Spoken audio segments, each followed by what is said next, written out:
shit, I hit the snooze. I thought reality was real, I'm really confused.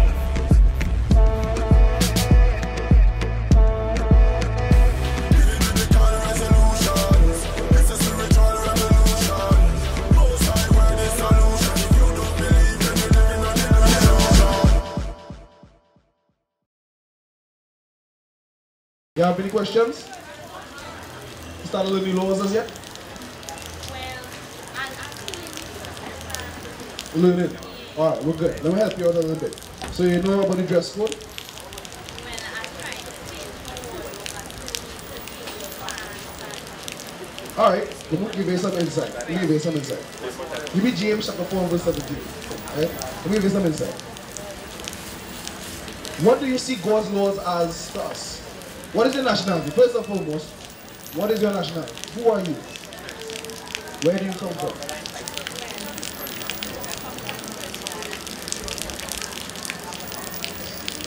You come from Trinidad and Tobago? Check me, take them glasses. Take them glasses. Right. So he said, who are you? When I ask the question, who are you? well, I believe You believe in Israelites? Right. We are God's chosen people. Good. So what does God require of us? Right. And if we don't, we go to hell. Alright, let me show you what is actually the judgment day. Give me James. James chapter 4 verse 17. Read.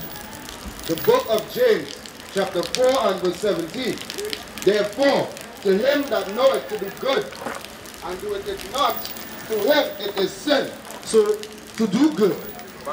What does it mean to do good? Hold that and give me Romans chapter 7 and verse 12. Let's see what it means to do good. Because the Bible defines itself. All the terms in the Bible can be found and explained when you read lower down in Scripture. So let's see what it means to be good. What are good actions? What falls under the category for good in the eyes of God? Read. The book of Romans, chapter 7 and verse 12. Wherefore the law is holy, and the commandment holy, and just and good. Say that again. Wherefore the law is holy. So what is holy is the law of God. And the commandment holy. And the commandments are also holy. Read on. And just and good. And the laws and the commandments, they're both just and they're both good. So what is good in the eyesight of God? This is what's in it. Francine and Wasserell. So, what is good in the eyes of God? No. Keeping God's commandments is good. Right. So Francine, we agree on that, right? So for you to not do God's commandments, to you it is sin. So what's the wages of sin? Death. That is the hell we're talking about. Death. You no longer exist. So, how do we love God?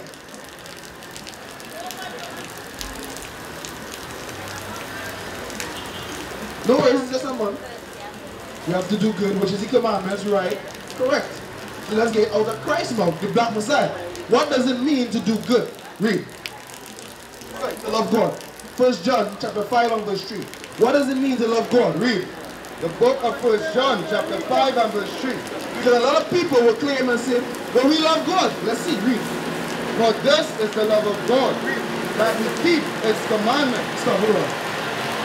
For this is the love of God, that what? That we keep his commandments. For this is the love of God. This is how we love God, that we what? That we keep his commandments. So if we say, sorry, that we love God, but we break any Sabbath day, do we love God?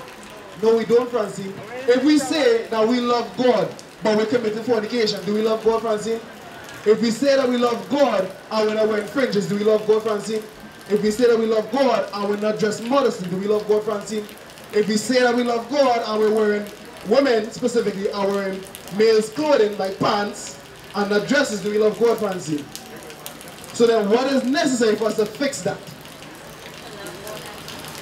To do his commandments. To love God and to do his commandments. So, for each and every if we say we love God, would we come out here on the side of the roadways and sell and buy on the Sabbath day? Well then these are the things that cause us to continue to remain at the bottom of society. We no longer can rise back up to our royal heritage and our royal culture. That is what God's laws, commandments, and statutes gave us. Do you know what a culture is made out of? A culture. It has language. It has, and part of a language will be a name. It has customs. They have moral practices and standards. And they have their own cuisine. And they have their own dress code. When we, our people, the so-called black man, was taken into slavery, we lost all of that. Name, language, culture, morals, dress code, food. We were given scraps to eat. That's how we get pigtail foot, chicken foot sauce, all these different dishes. We got the scraps and we try to make something best out of it. We got our oppressor's name: Joe Field, Joseph, Williams, Sorrezano, Raphael, Williams. What's your surname? Villalba. We got our oppressor's surnames. When we went into slavery, we lost our dress code, which was the fringes at the borders of our garments. That's right. We lost our culture and our identity. The other nations that came here, the East Indians, no shade onto them. They have their names: Samlal Singh, Budlal, Ramlogan, Tulsi, whatever you want to call it. They have their language, Hindi. They have their culture, Diwali, what else? Pagwa. They have Indian arrival. Why don't you put an Indian arrival there? Pagwa and Diwali are cultural things of East Indian heritage. They have their dress code. They still have their sari and their dhoti and whatever.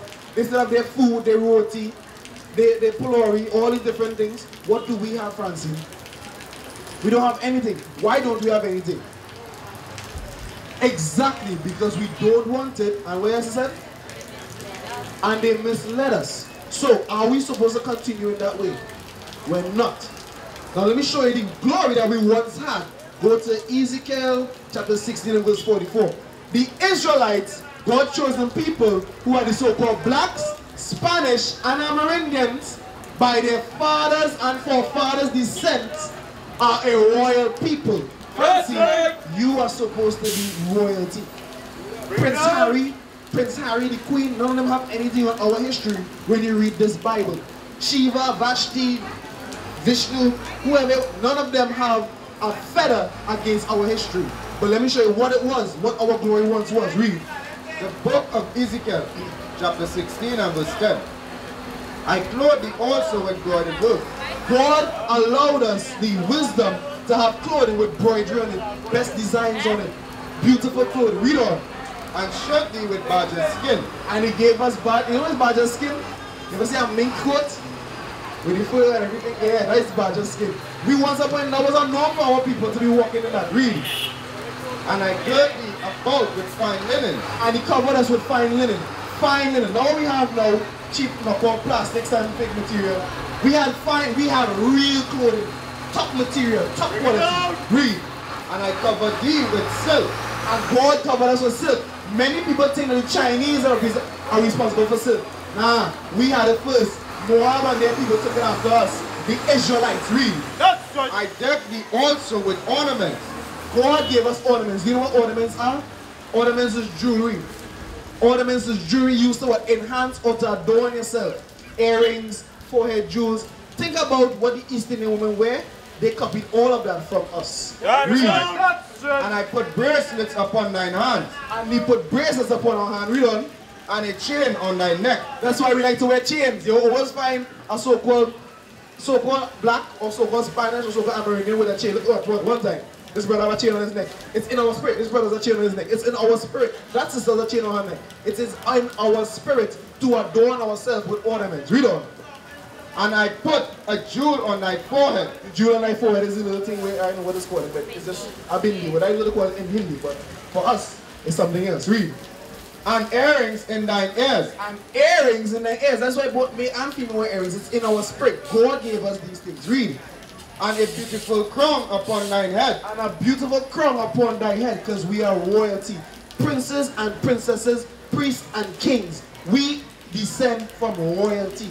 We are the rightful rulers of this earth. That's right. But we are opposite now because we have allowed ourselves to fall in the deception of sin.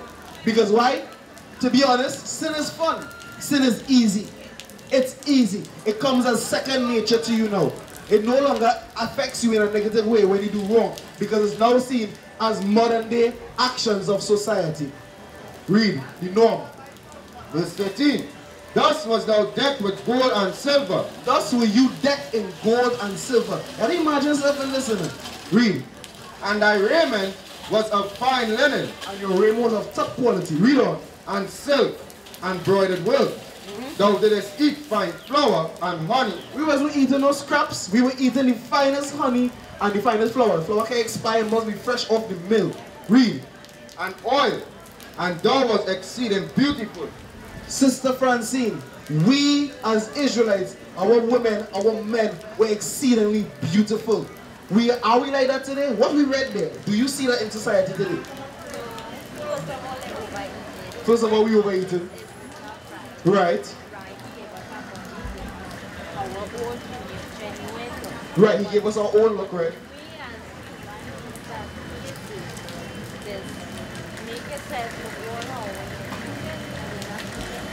You know eating healthy? Right. Right. We wearing the wrong clothes. Give me an example of wearing the wrong clothes. Exactly. That's Now, if right. you knew that, why did you come out like that?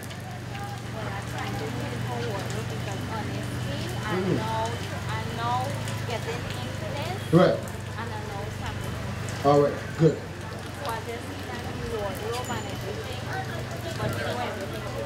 Well, let me show you something. The new wardrobe can be created right now. I'll give you an example. You have jeans still, right? Take all the jeans, cut the inseam of the pants, spread them out, put an extra piece of cloth there, and make a skirt. Until they reach the point where you get the finances to get new skirts. That's right. Thereby, you save money, and you give yourself, you save money, but at the same time, make haste. You have it? You're doing this, read. The book of Psalms, chapter 119 and verse 59. Some of you granny, listen up, read. I thought on my ways. God said to think on your ways. If you're out here selling and buying on the Sabbath day, think on your ways. Remember the Sabbath day. You are in sin. You are disrespecting the Almighty that you just prayed to this morning. Read. That's right. And turn my feet unto thy testimonies. So David taught on his ways, and he turned himself unto God's words, his testimonies, his records. Read. I made haste and delayed not to keep thy commandments. You know, he stick and he take his time. I made haste and delayed not to keep thy commandments. Now he take it slow and easy. I made haste and delayed not. No, he stick. I made haste and delayed not. Give yourself some time. I made haste and delayed not to keep thy commandments. To do what? To keep thy commandments. Like the Sabbath day, like the dietary law, like the dress code. This is what you can do. So you'll be in alignment with doing that. You're saving money and you're allowing yourself to not stick in keeping the God's commandments. Because right now, all of us are trying to love God. We are not loving God. To say that you love God is a lie because you're not keeping His commandments. To love God is to keep His commandments. Women are supposed to be wearing pants. So if you're wearing pants, you don't love God. We're not supposed to be committing fornication. So if you're committing fornication, you don't love God. You might want to love God, but you don't love Him. There's a difference. I know you had to make the decision and the actions to put yourself in which side you want to be on. Either you want to keep not loving God or you want to actually love God and get the promises. You have to ask yourself that, Francine, you and your husband. Properly, we'd like to have this conversation with your husband so he can then be with you and you have to build that bond and grow together as a unit. But you're here now, so you're going to get it now. Any questions so far? Right.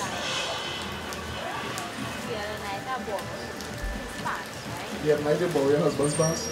You have borrow your husband's pants? Okay, good. Okay. Good.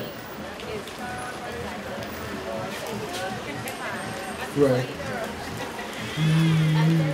No. No. You want to fight? You want to clarify? You want to know if it's against the law?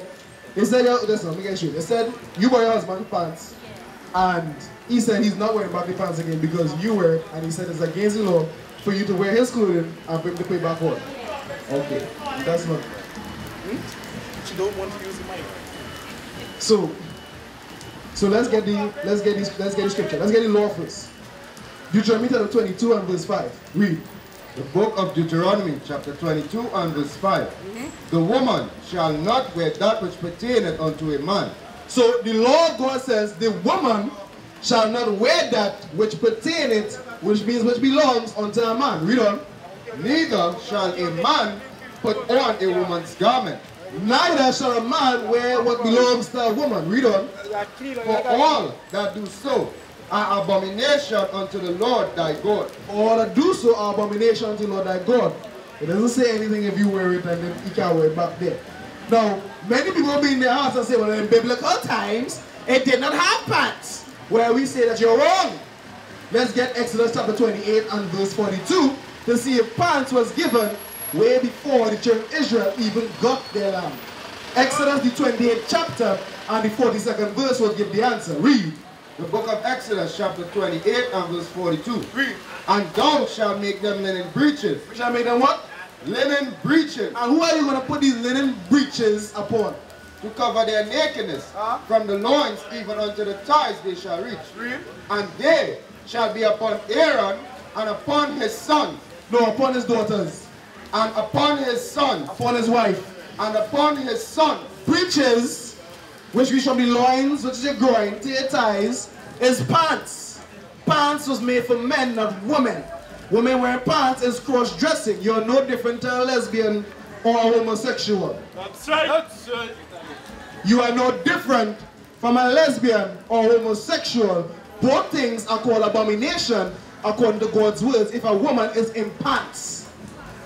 You need to change from that before the Most High God jacks you up with death or worse plague. Question.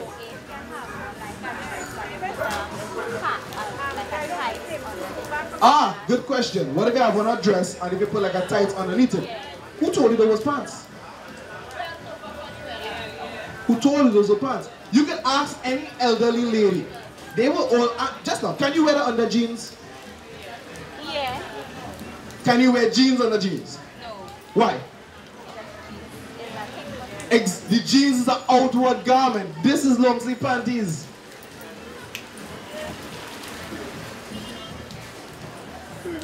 Cool. Oh, okay.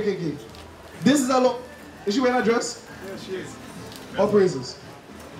A little longer next time, but we try. So, that is underwear. Listen, moms, I ask you a question. One quick question.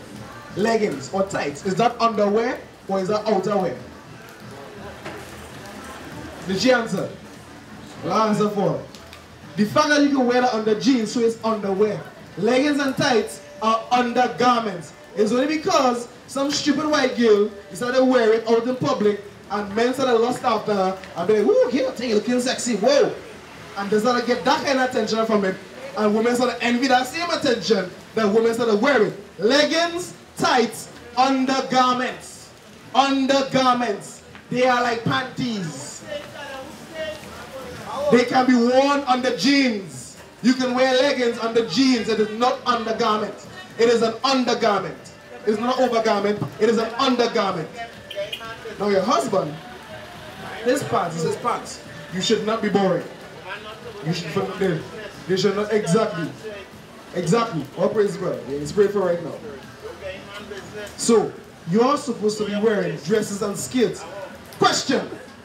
Do you consider yourself the princess? Do you consider yourself to be royalty? Look at this young lady right here. She looks up to you. You at one point in her position, and you looked up to another elder woman. And your actions, and you took whatever you could have learned from that person that you thought was good for you. Now you have a responsibility to show her and other girls like her the right way. Because spiritually and bloodline speaking, they are your sisters, they are your daughters. That's right. You have a responsibility, the same as us, to teach them the right way. The same way we could put up a young man for having his pants below his butt below his buttocks, look like a homosexual or a batty man. The same way you had to pull up your longer daughters in them for wearing clothes that are not appropriate for their age or appropriate at all for modesty's sake. And you have to show the example first through yourself. Otherwise, you make yourself a hypocrite, which is the spirit of a Pharisee. You understand? So there's no law that says that you can't wear it back than what you wear. No. It doesn't matter. You just don't do it. There's no law like that. But what happened with our people, give me, I'm not even for something there. Give me Romans chapter 10 and verse 2. Romans chapter 10 and verse 2. The thing with our people is that our people are the only, so-called black, Spanish, and Amerindians are the only people that fervently try to seek after God, even in our wickedness. Everybody out here claim that they pray this morning, right? But today's the Lord's Sabbath and they're keeping it, right? So somewhere along the line, there's a disconnect. You want to love God, but at the same time, you don't love God. Why is that? Read. The book of Romans, chapter 10 and verse 2. For I bear them record that they have a zeal of God. Who is Paul speaking about here in this chapter? Read from verse 1. Verse 1.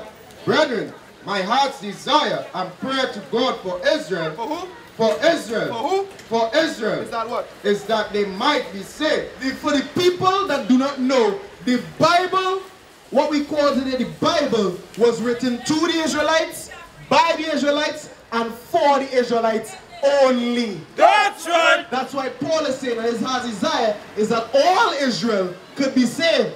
Read on. For I bear them record that they have a zeal of God. The Israelites have a zeal of God. I'm pretty sure every one of you all here will claim that you either love God or that you prayed this morning before you came out here to break the Lord's commandments, to disrespect the Most High. I'm sure each and every one of you are praying before you came out here. So you pray before you come out here? So why break the Lord's Sabbath? See a smile? You see a smile? We wicked. Read. That's right. For I bear them record that they have a zeal of God. But you have a zeal. That is why you pray. You have the zeal. Read. But not according to knowledge. But you don't have the knowledge. So what is the knowledge? What is the knowledge that we have the zeal for, that we have a zeal but we lacking? What is the knowledge that we're lacking? According to the Bible. The Bible answers itself. Forget your pastors. Forget Pastor Coffee. Forget Dave Allen. Forget Vivian Duncan. Forget all of these false prophets, because none of them are seeking after the betterment of your soul. That's right. You are supposed to be royal people out here, not peasants at the side of the road trying to make $1 just to survive. Read. The book of Malachi, chapter 2 and verse 7. For the priest's lips should keep knowledge, and they should seek the law at his mouth. So the priest's lips should keep knowledge, and at his mouth, where his lips are, they shall seek the what? And they shall seek the law at his mouth. They shall seek the law at his mouth. But we do not have the laws, we do not have the knowledge, so because of that, Hosea 4 and 6. And Francine, you fall into this category as well. We all did. We all still are trying to fight out of that category right now. And what is that category? Read. The book of Hosea, chapter 4 and verse 6. Read. My people are destroyed for lack of knowledge. God's people, my people, not all people, my people are destroyed for lack of knowledge. Look at us today. Look at us today. The so-called, look at our families. Let's start. The beginning of a nation is a family. How many marriages, successful marriages, do you see in the so-called blacks and Spanish community? Let's see. Not very rarely. Why is that? Because you're disobeying God. But what is going on between the black man and black woman's home, the so-called black man and black woman's home, that is causing the marriage not to work? They're not praying. What are they supposed to do? What is God's commandments in a marriage?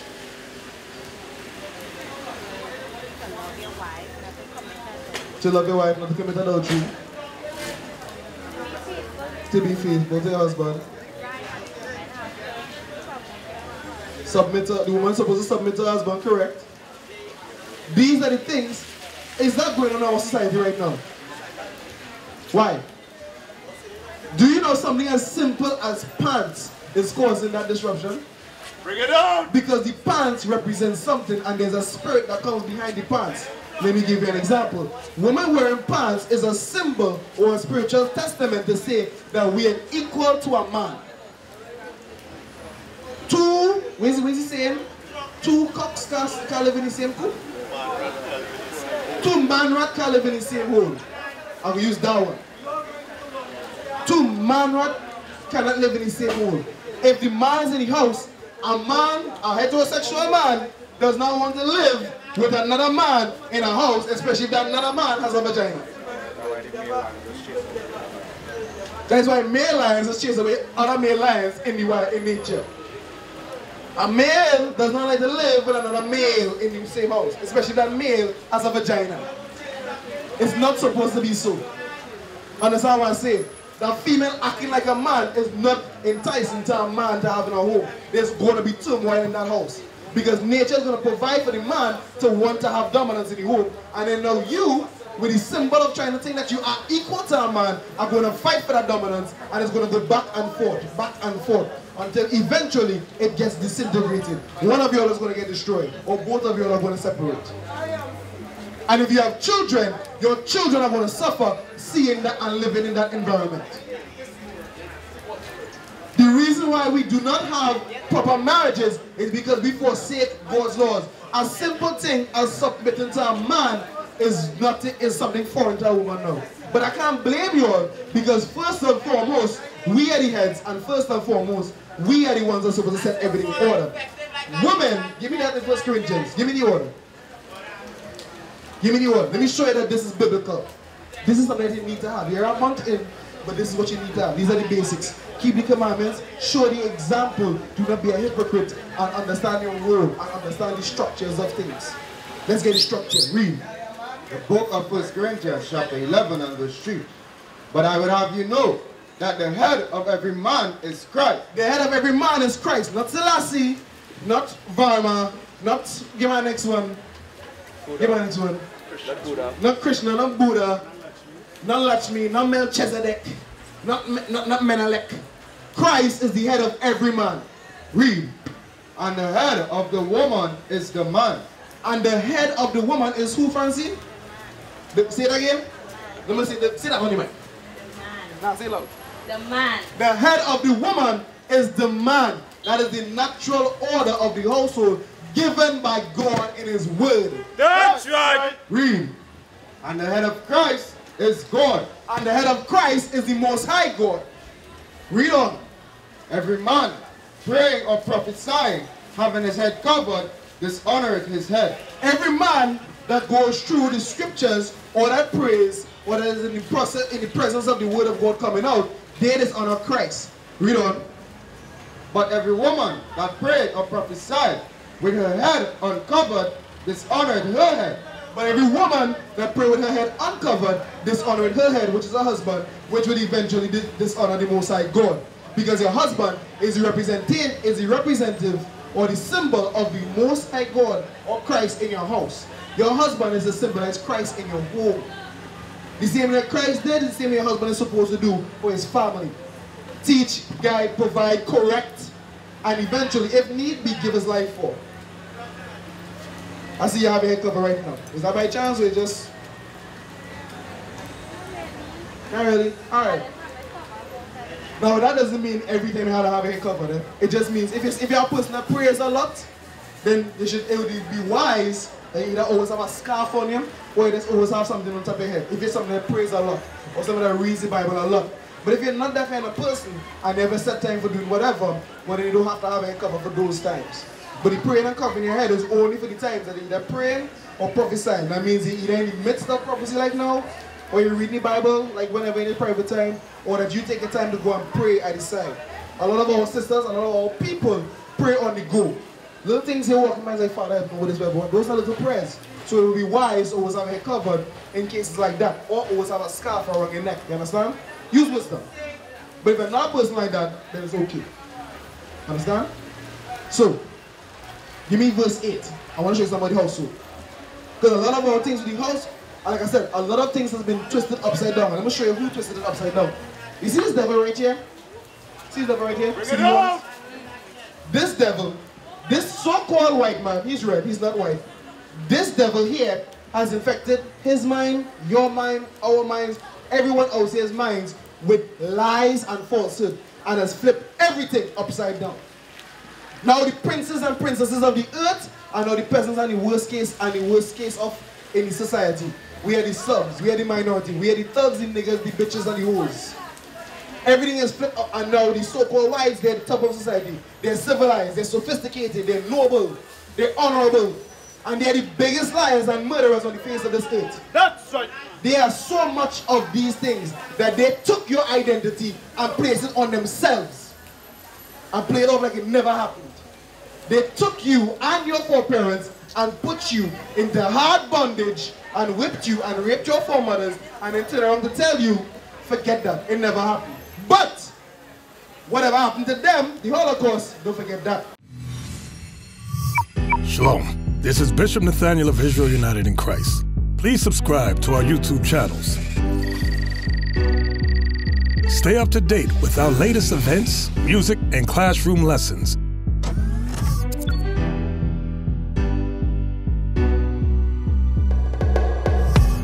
IUIC plans to continue visiting different countries where this gospel has not been preached before. IUIC needs your help in pushing this truth.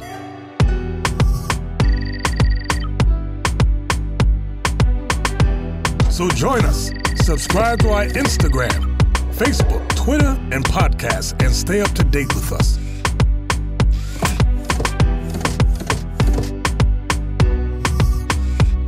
For more information, please visit www.israelunite.org.